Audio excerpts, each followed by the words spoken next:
In terms of new developments, I thought this episode of DBS was super simple, very simplistic, just super straightforward in its content, right? It's basically Trunks, future Trunks, coming back to the present timeline, pretty much. Although we got a pretty good hint, towards a Black Goku's combat ability, because there is like a mini fight in the beginning of the episode between him and future Trunks, and Black Goku was beating his ass, just hardcore, straight up. So had he not left, he would have died. I think it's pretty obvious. He uses his sword. He finds his sword in the rubble. He uses it as a boomerang to stop one of Black Goku's blasts. Then he uses Masenko and he runs away to the capsule. I think one of the reasons why future Trunks decided not to go Super Saiyan in the beginning is because he was with Mai.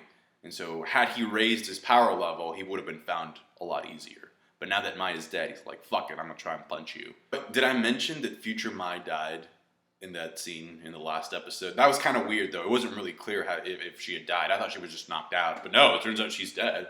Which is kind of weird because they used her in the promotional images for this arc as well as in the opening. She's there in the opening just, shooting a rifle. I'm like, okay, she just died in the very first episode.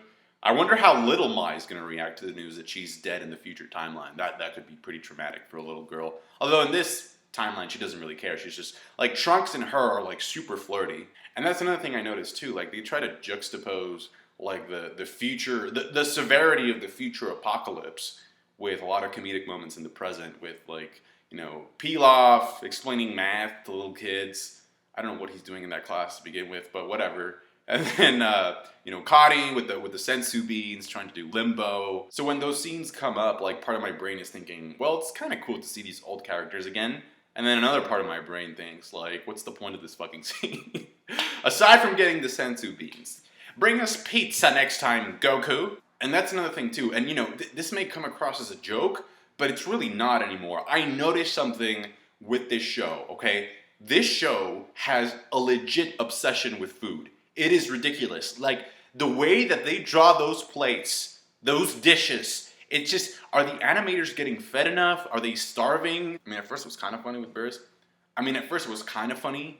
Because, that was part of his character. That's the one thing that stopped him from destroying the Earth's food. But now it's kind of like, this may be an indicator of something more serious going on in the anime studio.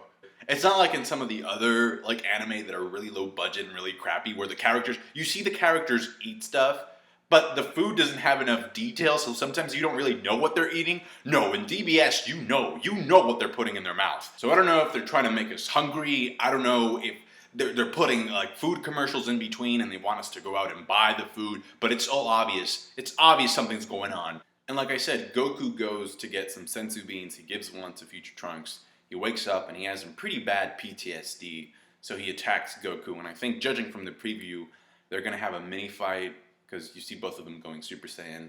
Meanwhile, the people that don't know who future Trunks really is are kind of confused about the whole thing, because Pilaf has been spreading some nasty rumors about future Trunks being Vegeta's illegitimate child. And we know from the preview that future Goku is arriving in the present next week, so that was fucking quick. And another thing too is that the fact that Trunks attacked Goku, to me that makes me think that Trunks is under the impression that Black Goku is 100% Goku, which we know is not true because of the earring that he has, and also the way that he talks about Saiyans as if it were something that he weren't. So when he says, like, oh, you Saiyans, or like, oh, you warrior race, that makes it seem as if he is not a Saiyan himself, and we know that Goku is a Saiyan, therefore he can't be 100% Goku. We find out that his ki aura is black, which is probably a good explanation for his name, Black Goku. And the more I think about it, I'm beginning to view this arc as a training arc in disguise. Because think about it, they have to prep for the upcoming tournament.